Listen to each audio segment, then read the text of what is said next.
Ladies and gentlemen, the President of the Republic of the Philippines, His Excellency Ferdinand R. Marcos Jr., and First Lady Luis Araneta Marcos. Thank you very much, Executive Secretary Luke Persamin. Oh, please take your seat. Members of the Cabinet, and of course our proverbial host, Pasay City Lone District Representative Antonino Calixto, Pasay City Mayor Imelda Calixto Rubiano, the AFP Chief of Staff, General Romy Browner, and the Major Service Commanders, Philippine Coast Guard Commandant Admiral Gil Gavan, Philippine National Police Police Chief Lieutenant General Jose Melencio Nartates, and of course, First Lady Luis Araneta Marcos, fellow workers in government, ladies and gentlemen, good afternoon.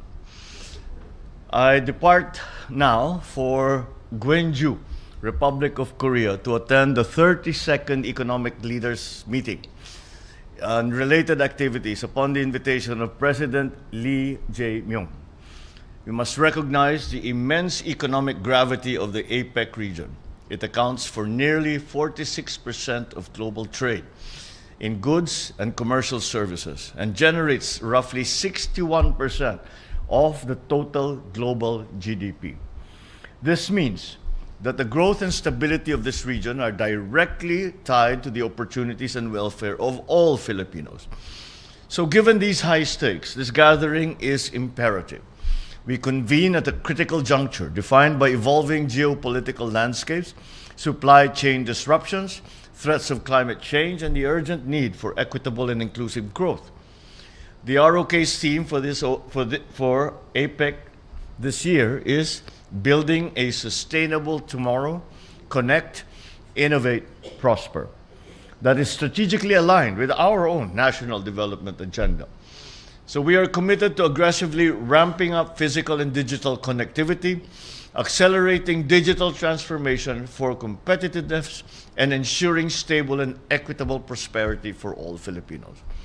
Our collaboration with the Republic of Korea and all APEC economies is pivotal.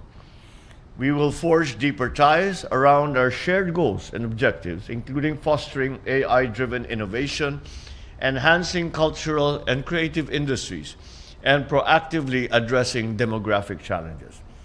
This collective resolve will ensure that our development efforts align with the regional progress, laying the groundwork for a future where the power of creativity, technology, and sustainability benefits every Filipino.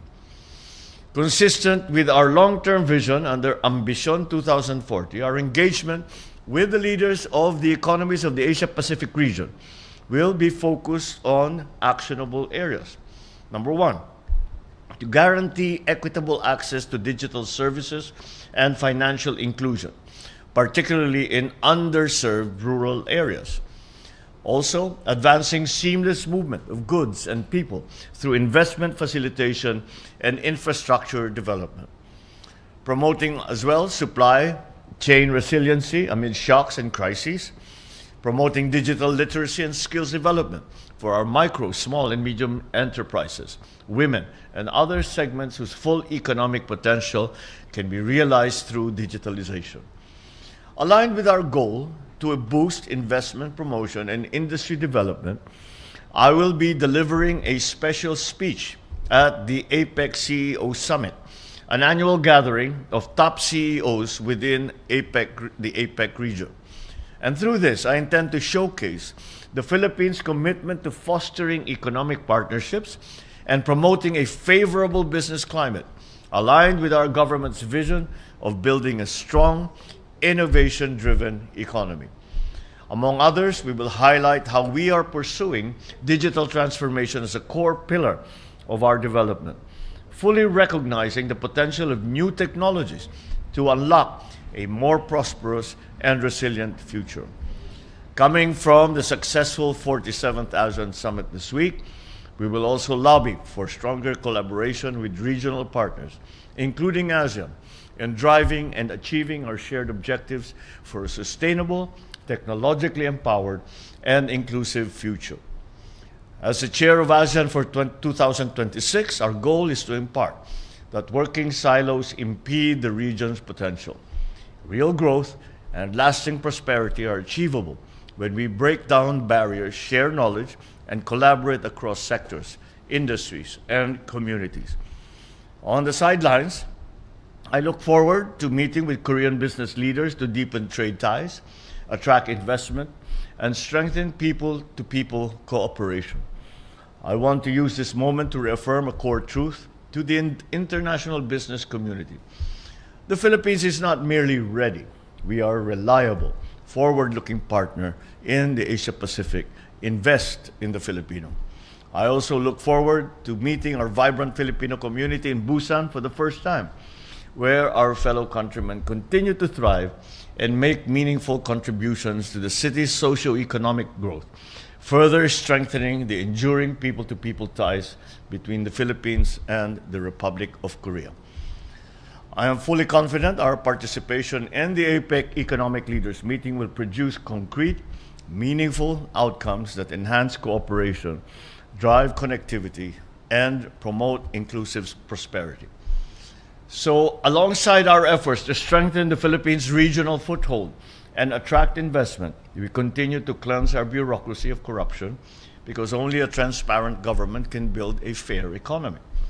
Last October 25, this administration renewed a promise that guides all our actions: to guard every peso entrusted to us and return it to our people in the form of progress they can see and that they can feel. When funds are protected and spent to discipline, prices ease, opportunities grow, and communities thrive. The Department of Public Works is now aligning its project costs with real market prices and reducing these by 50%. So let me be clear, the quality of what we build will not be compromised. The only thing weakened will be corruption. This is the accountability that our citizens deserve. It will not be limited to the public works, but we shall be the norm across all of government. We are reducing costs for 2026 of the FMRs, the irrigation, classrooms, and hospital. In this light, the DepEd, DA, DILG, DOH, DOTR, NIA, and all other relevant agencies shall immediately follow the same pricing system as that of the DPWH. The savings we secure will go where they matter most. The programs that uplift families, support livelihoods, and strengthen communities. Because when our people grow in capability and confidence, the nation grows with them. A government that honors public trust, a nation that stands firm on integrity. This is our promise.